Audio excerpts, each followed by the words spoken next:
Welcome, horror lovers. We know you love paranormal stories, and we bet many of you have experienced situations of that kind at some point. That is the case with today's protagonist, who one day found something inexplicable in his phone. So, pay close attention. This is the story of Mark, a single man who had been living alone for many years now. As soon as he found his first job, he immediately jumped to live independently and never had roommates. It's not that he wasn't social, it's just that he was used to not sharing his living space and he felt more comfortable that way. Mark always liked silence and enjoyed having time for himself without being forced to do a small talk with others.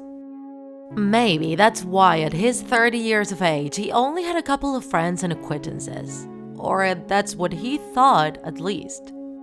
Living alone, he got used to not giving much importance to those bumps and noises that can be heard in the middle of the night.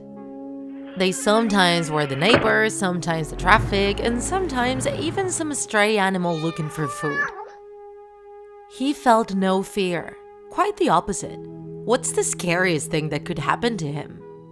Soon enough, he would find the answer to that question.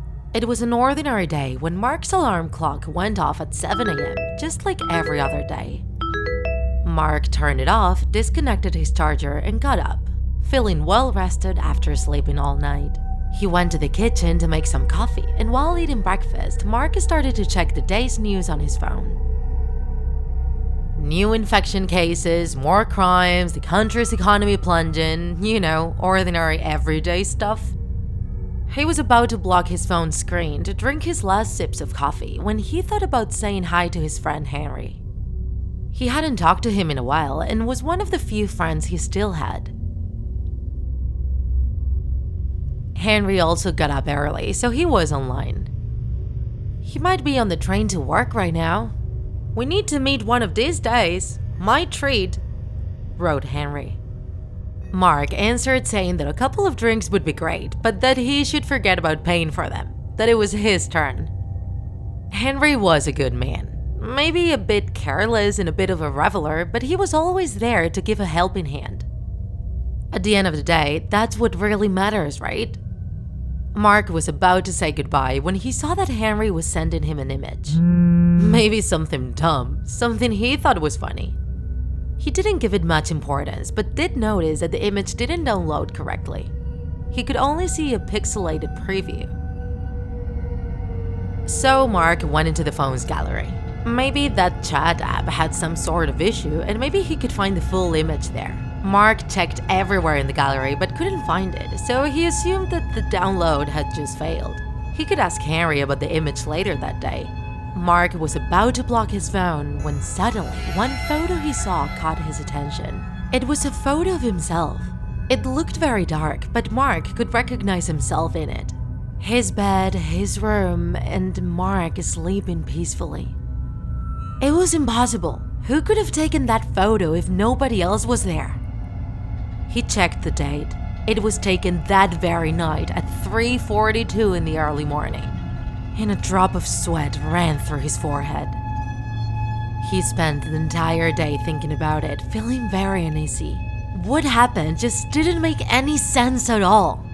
He couldn't focus at work and used most of the time trying to figure out what happened. Mark checked his conversations to verify if one of his contacts sent him that photo, but no. The photo had been taken with his phone's camera that very night. He carefully retraced his steps in his mind, but couldn't think of anything. Just like always, he went to bed at the same time, leaving his phone charging on his nightstand. He thought about the worst possible scenario, that someone got into his apartment and used his phone to take that photo of him as a sick joke. But even then, how come he didn't hear anyone go into his room, grab the phone, and then put it back in place? It made absolutely no sense, but he didn't feel capable of telling anyone else either. When Mark came back home, it was already nighttime. He had been walking around the city, killing time, trying to forget the distress that going back to his apartment caused him, and facing that situation. And even then, he couldn't help but feel distressed.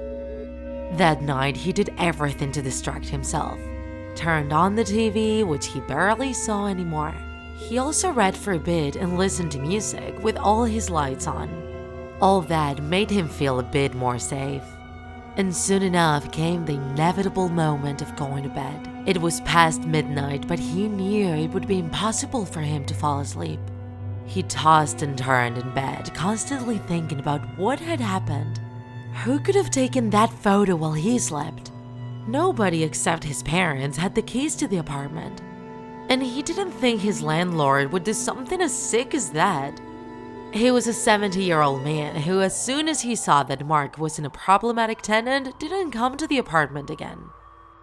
Mark checked the phone hundreds of times, trying to find any clue, but all in vain.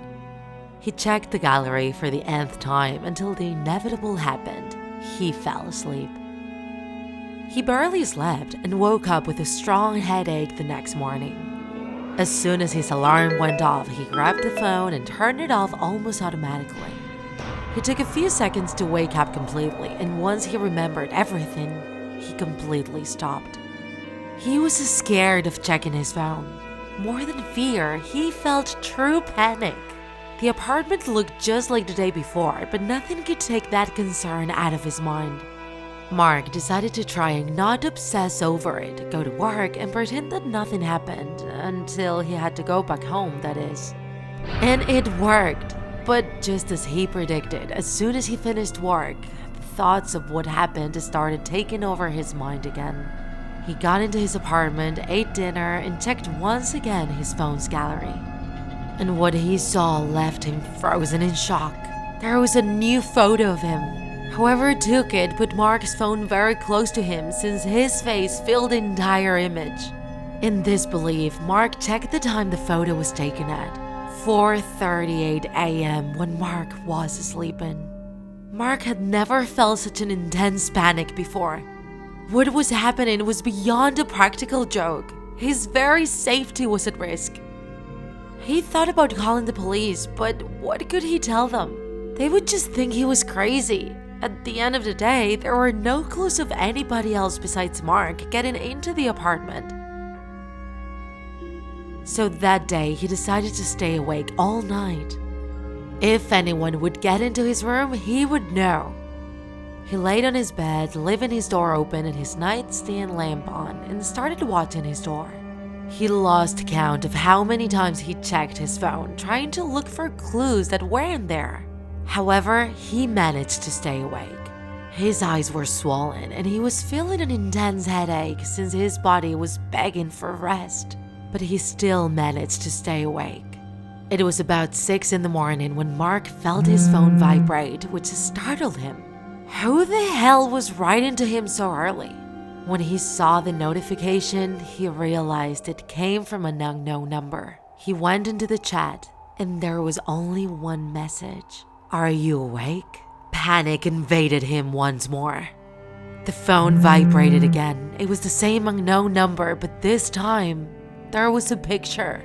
He pressed it to see it in full view, and his eyes fixated on his own face.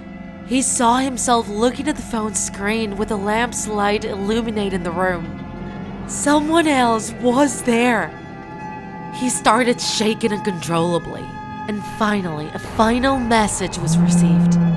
Are you awake? Why don't you go to sleep?